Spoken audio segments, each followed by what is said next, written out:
পেছনে হোয়াইট বোর্ডে দেখতেই পাচ্ছ দুটো ঘড়ি আঁকা রয়েছে। হ্যাঁ, আজ আমরা ঘড়ি সংক্রান্ত কিছু কোশ্চেন করতে চলেছি।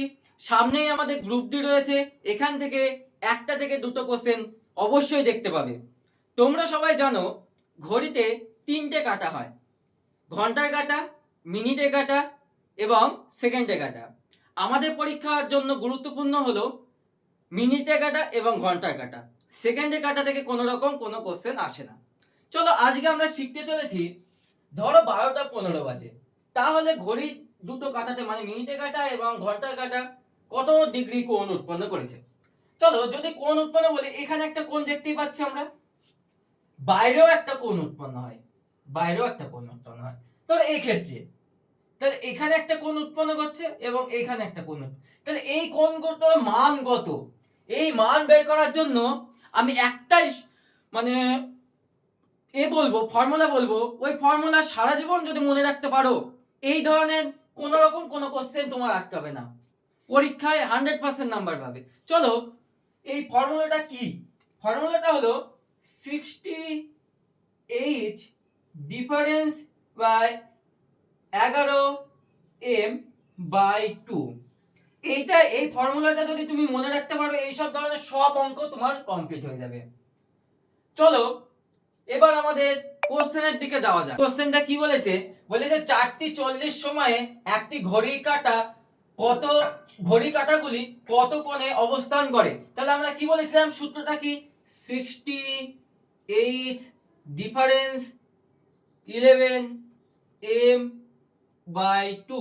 চলো এখানে এবার সূত্রটা কি বলেছে, h মানে আমাদের ঘন্টা এবং m মানে হলো আমাদের কি, মিনিট, মিনিট। আর এই যে ডিফারেন্স মানে হলো বিয়োগ। আশা করি ছোটবেলায় তোমরা সবাই বিয়োগ শিখেছো। বিয়োগে করলে আমরা কি দেখতে পেতাম, একটা প্লাসে মান আসে, একটা মাইনাসে মান আসে। সেম এখানেও বিয়োগ করলে একটা প্লাসে মান আসবে, একটা মাইনাসে মানও আসতে পারে। তাহলে আমরা কি করব, এখানে যে প্লাস আর মাইনাস, যদি মাইনাস আসে তা মাইনাসকে আমরা নেগলেক্ট করব, মানে মাইনাসের মান আমরা নিব না, আমরা প্লাসের মান। ধরো +6 এলো একটা অঙ্কে, তাহলে 6 তো হবেই, এবং ধরো -6 এলো, তাহলে আমাদের সেই 6ই হবে। তাহলে আমাদের কি, মাইনাসের মান আমরা ধরবো না। চলো এই সূত্র অনুযায়ী এই অঙ্কটা করার চেষ্টা করি। তাহলে 68, এইচ মানে ঘন্টা, তাহলে আমরা কি 4:40 মানে কি 4:40 তাহলে 4টি হলো 4 ঘন্টা 40 মিনিট, তাহলে এখানে হবে 4। এখানে ডিফারেন্স মানে আমরা বলেছি বিয়োগ 11, এম মানে কি বলেছে, মিনিট মানে আমাদের কত হচ্ছে 40/2, কিছুই নেই। তাহলে যদি এখানে যদি আমরা গুণ করি 24 মাইনাস, তাহলে এখানে কত হচ্ছে 440/2। দেখো এখানে সেই মাইনাসের গল্পই আসছে, -200/2। আমি কি বলেছিলাম, মাইনাসের মান নিব না, তাই মাইনাস লিখবো না। তাহলে কত হচ্ছে 100 ডিগ্রি। অপশন নাম্বার আমাদের ডি। এবার তুমি বলবে যে আমি তো বলেছিলাম দুটো কোণ সৃষ্টি করবে, এখানে তো একটা বার হলো। এবার আমাকে বলো যে একটা বৃত্ত টোটাল বৃত্তটা কত ডিগ্রি, টোটাল বৃত্তটা হলো কত, 360 ডিগ্রি। তাহলে যদি আমরা 360 ডিগ্রির মধ্যে 100 বিয়োগ করি, তাহলে কত ডিগ্রি হচ্ছে, 260 ডিগ্রি থাকছে। তাহলে বড় কোণটা হলো 260 ডিগ্রি এবং ছোট কোণটা হলো 100 ডিগ্রি। এবার তুমি বলবে 360 কেন নিলাম, আমাদের ঘড়ি বৃত্ত না স্কয়ার না কি, আমাদের ঘড়ি গোল, তাই আমরা গোলের হিসাবেই নিলাম 360 ডিগ্রি।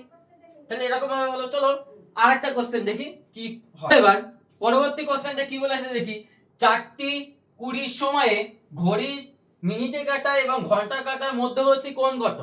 তাহলে আমরা কি জানি, আগে সূত্রটা লিখে নেব, 68 ডিফারেন্স 11m/2।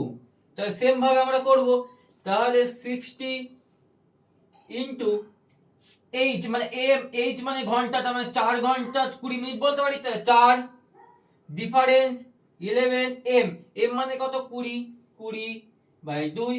তাহলে যদি হয় তাহলে কি 24 মাইনাস অফ 220/2, তার মানে কত হচ্ছে 20/2 সমান সমান 10 ডিগ্রি।